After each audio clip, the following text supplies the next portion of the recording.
It's disconcerting to think of the broad scope of human activity, especially when it comes to contemplating the idea of what lies behind the eyes in the worst of us. The ones without remorse, without empathy, those who seem to live a life devoid of compassion towards their fellow man. Are these one and the same with the rest of us? Are monsters created, born, or inhabited through choice? If a soul is born with a blank slate, then chance and circumstance rule all. I don't particularly like this idea. Being tossed into a realm, left up to chance alone feels too random to be true, especially when contrasted with the orderliness of the cosmos.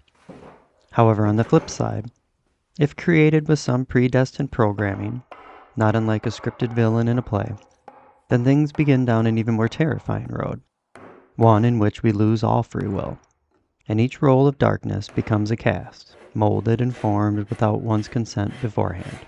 Again, this seems unlikely given the weight of choice and the tug of conscience each one of us feels. So this leaves one option. We can be inhabited through choice.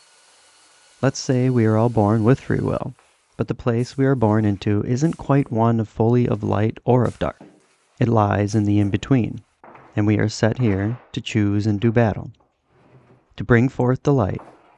But what if the darkness becomes one's light?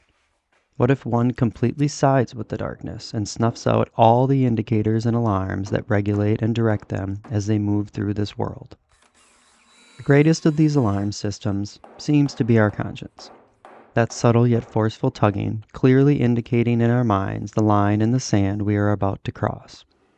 However, the more you ignore this voice, the more distant it becomes. Strangely enough, it will even allow you to replace it with any babbling, imbecilic, or demonic voice you choose. Eventually, you'll no longer see the forest from the trees. Constantly playing "Follow the whim of whoever or whatever" comes along can and will distort your vision. Your peripheral will become too blurry to see the correct path. So stop and allow the masses to push ahead without you. Stay back if only to gain a better perspective. Look for the fork. One road is broad and wide, heavily trodden down by the hordes. The other is a small, slight path ignored or unseen by those lost in the noise. Choose whichever you like. If you follow the narrow path a while, you will begin to see that influence plays a stronger role than you believed while you were with the lost.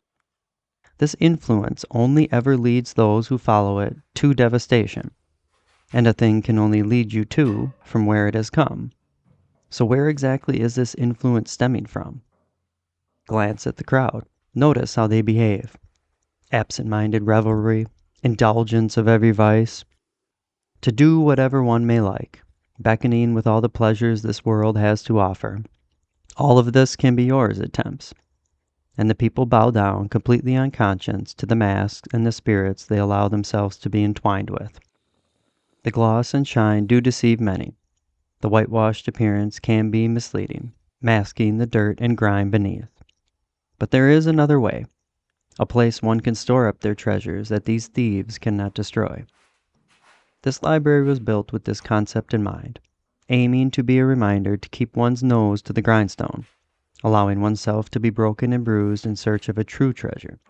And when all is said and done, and the doors are opened and the inner world revealed, I pray where my treasure is, there will my heart be also.